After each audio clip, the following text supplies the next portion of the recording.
नमस्कार। आज हम सोशल मीडिया और हमारे मानसिक स्वास्थ्य के जटिल रिश्ते पर थोड़ी गहराई से बात करेंगे। कुछ दिलचस्प सोर्सेज हैं हमारे पास जो बताते हैं कि कैसे ये प्लेटफॉर्म्स हमें बांधे रखते हैं और हमारे मूड पर, हमारे आत्मसम्मान पर क्या असर डालते हैं। बिल्कुल। ये समझना मुझे लगता है बहुत ज़रूरी है कि ये डिजिटल दुनिया जो अब हमारी ज़िंदगी का इतना बड़ा हिस्सा है, जी ये मनोवैज्ञानिक लेवल पर काम कैसे करती है। हाँ।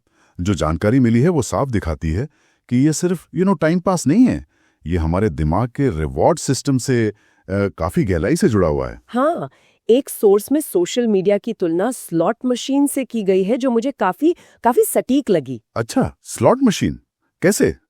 जैसे हर बार जब हम रिफ्रेश करते हैं या स्क्रॉल करते हैं तो कुछ नया मिलने की उम्मीद रहती है ना, वो अनिश्चितता ही डोपामाइन रिलीज करती है, वो केमिकल जो हमें अच्छा महसूस कराता है।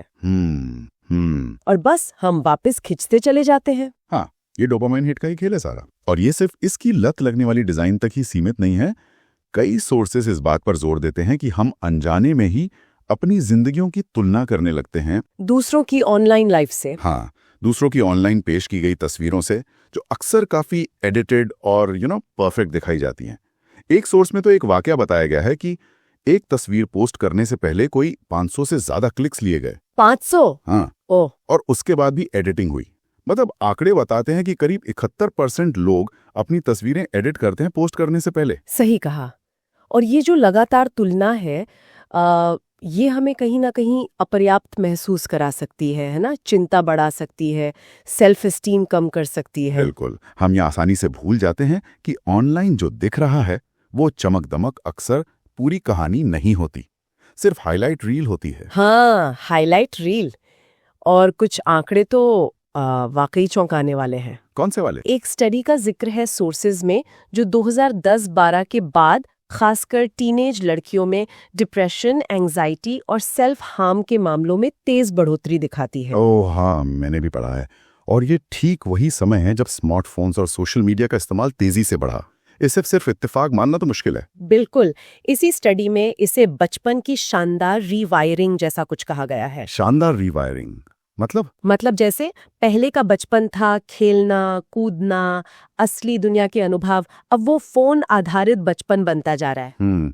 तो इससे बच्चों के सोशल स्किल्स पर, दुनिया को समझने के तरीके पर असर पड़ रहा है। हाँ बिल्कुल। और चिंता की बात ये है कि ये सब विकास के उन बहुत ही सेंसिटिव पीरियड्स में हो रहा है जब दिमाग पहचान और सामाजिक व्यवहार के लिए खास तौर पे बन रहा होता है। सही है। और सोर्सेज ये भी बताते हैं कि शायद लड़के और लड़कियां थोड़े अलग अलग तरह के कंटेंट की तरफ खींचते हैं। जैसे लड़के शायद एक्शन या सेक्सुअल कंटेंट और लड़कियां सामाजिक तुलना या रिश्तों वाले कंटेंट की ओर। तो उनके अनुभव और जोखिम भी अलग हो सकते हैं। तो ये तो हुई प्रॉब्लम की बात। लेकिन अब सवाल ये उठता है कि भाई इस पर नियंत्रण कैसे पाया जाए? क्या सोर्सेस कुछ हल सुझाते हैं? हाँ बिल्कुल, कई रणनीतियां बताई गई हैं। एक सोर्स एक 4 स्टेप वाला फ्रेमवर्क देता है, NURRFF। NURRF, ये क्या है? हाँ मतलब N, नोटिस करें कि आप टेक्नोलॉजी पर क्यों निर्भर हैं। यूज यानी समझदारी से इस्तेमाल करें। R, रिकनेक्ट मतलब वास्तविक जीवन में फिर से जुड़ें। और F, फोकस यानी क्वांटिटी के बजाय क्वालिटी पर ध्यान दें। Okay, notice, use, reconnect, focus.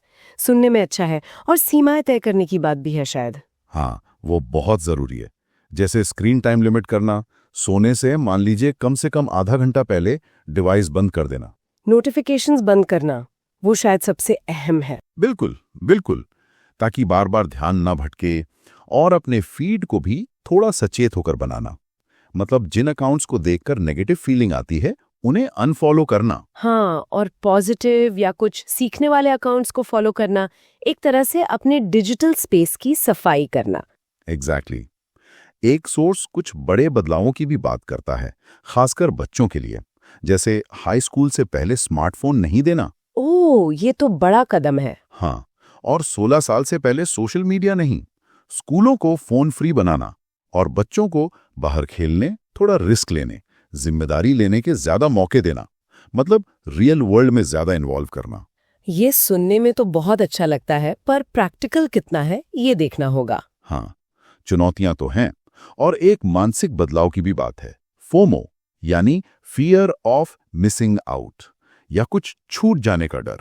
हाँ, फोमो तो बहुत कॉमन है आजकल। उसकी जगह जोमो, यानी जॉय ऑफ मिसिंग आउट को अपनाना, ये मानना कि भाई सब कुछ जानना या करना संभव नहीं है और जो पल अभी है उसमें जीना ज्यादा जरूरी है। Jomo, Joy of missing out. ये अच्छा है। एक छोटी सी ट्रिक फोन को ब्लैक एंड व्हाइट मोड पे रखने की भी बताई गई है। हाँ, ताकि रंगों का वो जो आकर्षण होता है वो कम हो जाए। तो कुल मिलाकर अगर हम देखें तो ये सोर्सेज हमें यही बता रहे हैं कि सोशल मीडिया एक बहुत पावरफुल टूल है। इसके मानसिक स्वास्थ्य पर गहरे असर हो सकते हैं, खासकर युवाओं पर। हाँ, इसकी जो डिजाइन है वो लत लगाने वाली है, और जो तुलना वाली संस्कृति है वो अनजाने में चिंता और उदासी को बढ़ा सकती है। लेकिन अच्छी बात यह है, जैसा कि सोर्सेज बताते हैं, कि थोड़ी जागरूकता, कुछ सोच समझकर सीमाएं तय करने और असली दुनिया के अनुभवों को ज्यादा महत्व देने से एक संतुलन बनाना मुमकिन है। बिल्कुल। और शायद आखिर में सोचने के लिए एक सवाल छोड़ जाते हैं हम सब के लिए, क्या ये प्लेटफॉर्म्स जो हमें इतना कनेक्टेड महसूस कराने का वादा करते हैं, कहीं असल में हमें उन गहरे असली मानवीय रिश्तों से दूर तो नहीं कर रहे हैं जिनकी हमें सच में सबसे ज्यादा जरूरत है? ये सोचने वाली बात है।